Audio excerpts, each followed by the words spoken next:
Communications and Multimedia Malaysia is known as Ministry of Information, Communications and Culture. This is due to the restructuring of the cabinet that was announced by Ministry of Malaysia Yang Amat Berhormat Datuk Seri Muhammad Najib bin Tun Abdul Razak on May 15, 2013 at the Prime Minister's Office at Putrajaya, Malaysia. We are here today in the Ministry of Communication and Multimedia conducting strategic audit, specifically in strategic planning unit, in which we will interview important people within this department. Current Minister of Communication and Multimedia is Yang Berhormat Datuk Seri Salim Tun Said Kedua. Its deputy is Yang Berhormat Datuk Seri Jailani Johari. Secretary General of this ministry is Yang Berbahagia Tan Sri Dr. Sharifah Zara Sheikh Ahmad. So specifically today, we will conducting interview in Strategic Planning Unit that is led by Dr. Yasmin Yassin.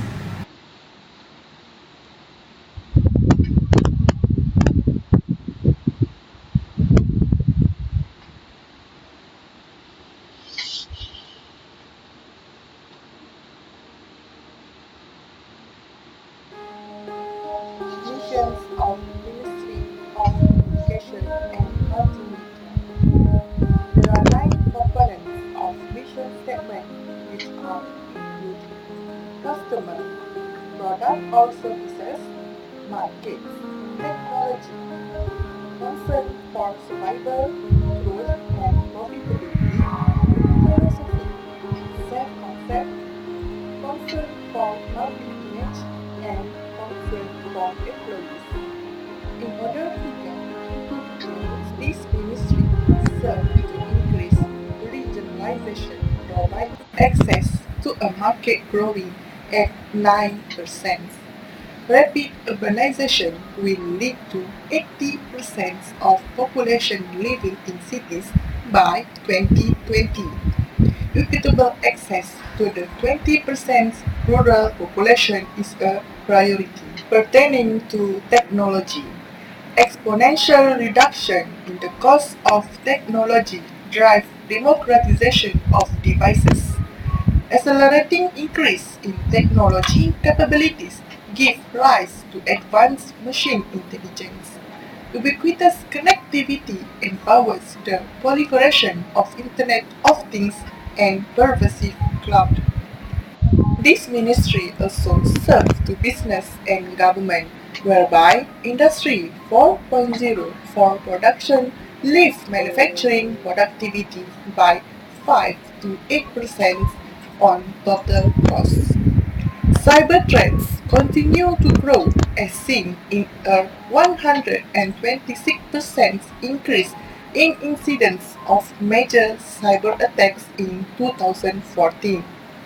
6 percentage point increase in use of Malaysian government service from 2014 to 2016. In terms of consumer and society, new media consumption growing at 15% per annum becomes preferred channel. Trust deficit has led to trust in Malaysian institutions dropping by 7 percentage points from 2013 to 2016. Conducting external analysis is very important in one organization. The interest is in environmental trends and events that may have potential to affect the strategy of one organization. This analysis should identify such trends and events in order to estimate their likelihood and impact. When conducting this type of analysis, it is easy to get bogged down in an extensive, broad survey of trends, and it is very necessary to restrict the analysis to those areas relevant enough to have significant impact on strategy. This analysis is divided into 4 areas, which is politics, economic, socio-cultural, and technology. In terms of politics, external factor that may affect the strategy of one organization is the transition of government portfolio. Changes in some policies, especially in broadcasting, printed medias, and creative industries. Government rules, regulations, reimbursement of budget is revised, pertaining to communication industries aligned with rising needs and demands. Furthermore, in this ministry, external factors that involve politics is increased or decreased in terms of provision of budget from the government, transition of leaders in ministry or government agencies under the scope of communication and multimedia industries. External factors that may affect this ministry of communication and multimedia in terms of economic that they need to engage, being innovative and creating productive ecosystems through renewal of enablers to boost productivity across core economic verticals, for example manufacturing. Higher income and productivity through adoption by all businesses, either large and small, due to emergence of online business. Increase of economic transactions through online medium force the communication and media industries to increase their spectrum or capability of handling big data that people use in communication industry. Their efficiency in their industry is really needed when launching of business advertisement through mass media and social media also affecting the operation of this ministry in limiting the risk of scam business and fraudulent action among irresponsible parties. Vast and rapid economic interaction to serve national interests requires alignment in the communication technology, for example, e-government. The role of this ministry to provide clarification and avoiding misunderstanding among citizens is very important. In order to increase inclusiveness in the development enabled by ICT, need to empower the citizens to foster Malaysian identity and building social cohesion. Building social interactivity through online medium, especially in terms of small medium businesses operation, education, vast breadth of knowledge and information through online medium, especially in the aspect of education, is very important. Social factors such as providing inspirational local content to foster Malaysian identity in order to connect individuals and communities with common aspirations are also the goal of government. Socially, this ministry involved in reducing gap of information access between rural areas and urban areas. The strategy constructed by this ministry also need to enable capability to educate citizens by influencing their level of perceptions, judgments, and fulfilling needs of citizens that acquire updated information pertaining to current issues and conditions within countries. In this globalization era, rapid usage of technology is one of the factors that may affect the strategy of this ministry externally.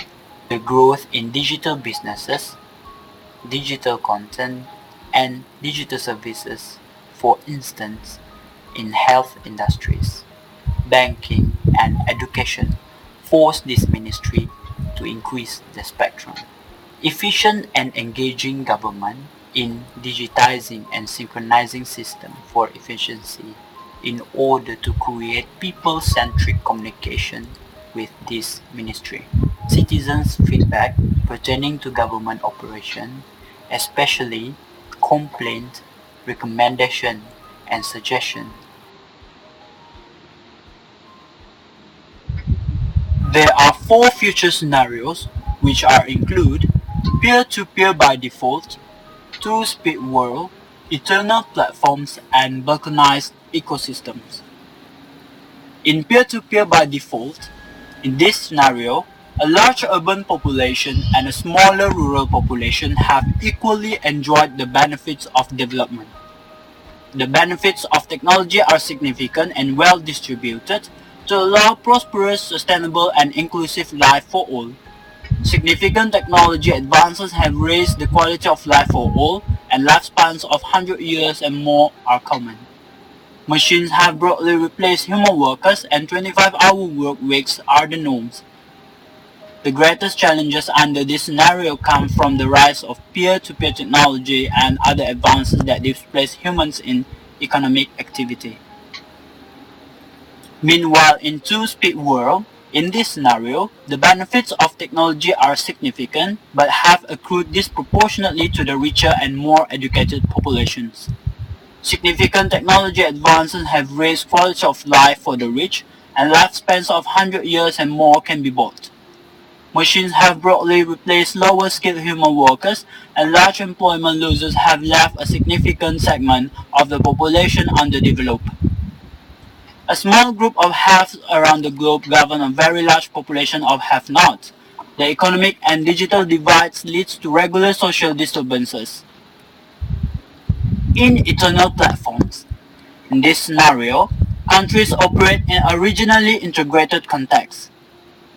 ASEAN has grown into Asian Union and the European Union has expanded to cover the entire continent. Regional cooperation has advanced on both economic and social fronts. A large urban population and a smaller rural population have enjoyed the benefits of development equally. Technology advances, although significant, are not transformative but raise quality of life for all. Government services are delivered digitally throughout the region. Taxes, land registries and corporate registries are all regional. Last but not least, balkanized ecosystems. In this scenario, we are in a politically fragmented world after economic and political unions around the world break down one after the other. Regional unions have disintegrated and global trade agreements have broken down. Falling global trade and unstable international politics dominate the headlines. The external environment is reminiscent of a Cold War. Prices of all import, especially technology products, have increased significantly. Once common items such as smartphones become harder to access in some countries, pervasive cyber threats cripple communication infrastructure. The age of connectivity is past with only selected government services available online. The communication and multimedia sector is hard hit due to an unfavorable economic environment and uncontained cyber threats. Connectivity is restricted to secured government networks. With restricted online connectivity, significant offline and broadcast communication are the order of the day. Government communication focus on maintaining national identity and social stability. Cyber attacks challenge business and citizens. Communication and multimedia business are hit. Overall productivity falls. Talking about to that end result. The process of doing that macam Maya cakap we need training how to do it. Of course engagement and engagement. So engagement is at a cost not only for internal missions, internal officers,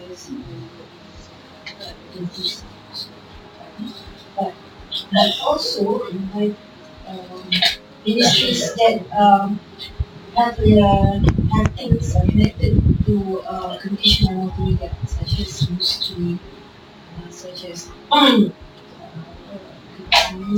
we have higher education, pelajaran, and also the transport officer. That is one part. At the same time, kita juga engage dengan industries. Kita panggil we did retail, shop with industry spirits. Something depots, we have untuk tadi depots, mostly depots lah. Dan juga company that is under yang keempat. Itu for the, you have to understand that usually we talk about komunikasi dan multimedia, we are not talking about communications digital only, because the concept of what we do is digital and humanized, digitized and humanized. So we're talking about communication, we're talking about the tools, there is technologies, and at the same time the human factor, there is conventional communication, one-to-one, face-to-face. So we also have that agencies. Generated penerangan. We have also industry some creative industries. Okay? So creative industries, we invited Astros or Media Prima, because you have to understand kita ada finance for media dan ada satu lagi dia macam it's very high lah kalau kita talking about policy tentang kita ada juga kod kandungan penyiaran. Kod kandungan penyiaran, this one is how to not to control, is to manage the broadcasting industries. Resistant to change. Resistant to change, you cannot resist to change. The best way is to engage. I always have this word engage. You need to engage, you need to communicate. You need to engage, you need to say that because changes, bila dalam sebuah changes changes come from top. So, kalau changes come from down, it's more to the budaya, the culture. We're talking about top, it's more to the policy change. Policy change dia akan membawa kepada organisasi, value, ataupun missing vision of the organisation. So once kita dah tahu, kalau dah tahu, kemudian kita akan rekomendasi penerangan dan kebudayaan. So bisa elok dan penerangan, vision, kebudayaan, dan culture. So kita tidur, kita belajar sama media. So kebudayaan tadi juga masuk multimedia. So kebudayaan kita can see the changes. So kita tahu. So dia kata kita jadi kita mengesahkan apa, we have to element, this one element, iaitu multimedia. So orang bawah baik nanti. You don't know. So how to do about that? Kita dah changes is happening now. So people management, be engagement. So misalnya satu change lah tu, macam kita engagement. So that top management can share the vision, the value of the new environment.